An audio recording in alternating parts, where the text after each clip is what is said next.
सभी परम सिद्ध श्रद्धेय संत और साध्वी गणों को प्रणाम। आचार्य विद्यासागर जी महाराज का स्मरण हम यहाँ पर कर रहे हैं। मेरा उनका पहला परिचय श्री गुरुजी जन्म शती के समय जबलपुर में उनका जहाँ निवास था वहीं पर एक बड़ा कार्यक्रम आयोजित किया था तब हुआ। से तो कार्यक्रम में हम रहे उसमें तो परिचय होता है, लेकिन उनके साथ घंटा भर फुर्सत से बैठकर एक से एक की बातचीत, ऐसी बातचीत भी हुई। उसी समय ये बात ध्यान में आई कि तर्क से तो बात रखते ही है, उनकी कही बात को तर्क से नकारना संभव नहीं होता है। परंतु केवल इतना नहीं था, उस तर्क के पीछे भी उनकी एक सहज आत्मीयता ध्यान में आती थी, यानी अपनेपन की बात होती थी। ये मैं तो पहली बार मिला था, और वैसे आत्मीयता होने की कोई वजह नहीं थी,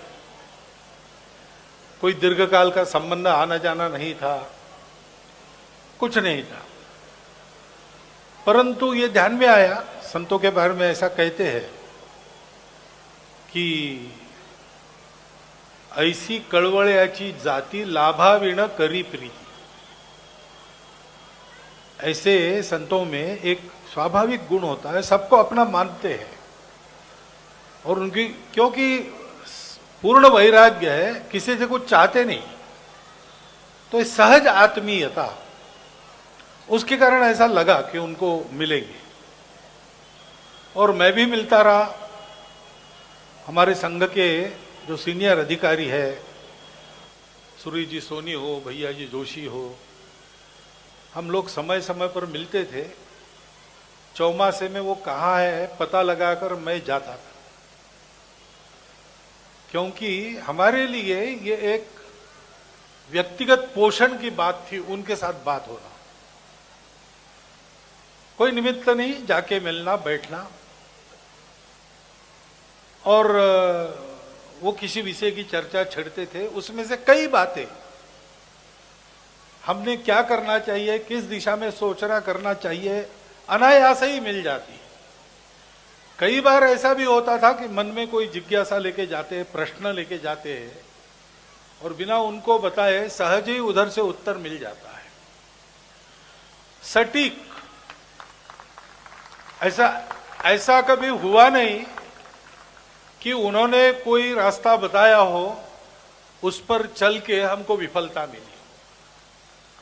कोई भी जटिल विषय हो, उनके सलाह के अनुसार चले तो हम हमेशा यशस्वी हुए। मेरे लिए तो एक व्यक्तिगत ये मेरे हानि की बात है उनका पार्थिव यहां न होना, बल्कि उनके जीवन में से भी इतना है कि उसको स्मरण करते रहे तो जीवन भर का पाथेय हमें प्राप्त होते रहता है।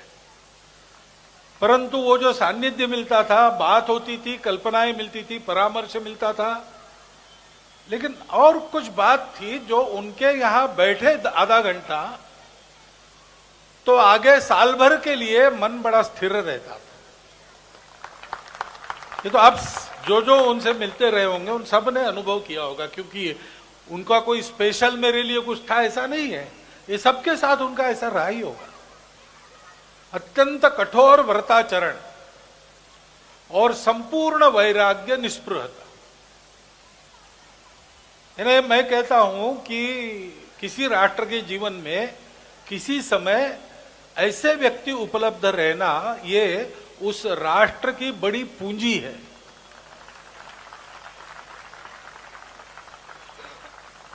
तो हमारे राष्ट्र की वो एक निधि थे, और कई बातें उन्होंने आगे के लिए भी बता रखी है।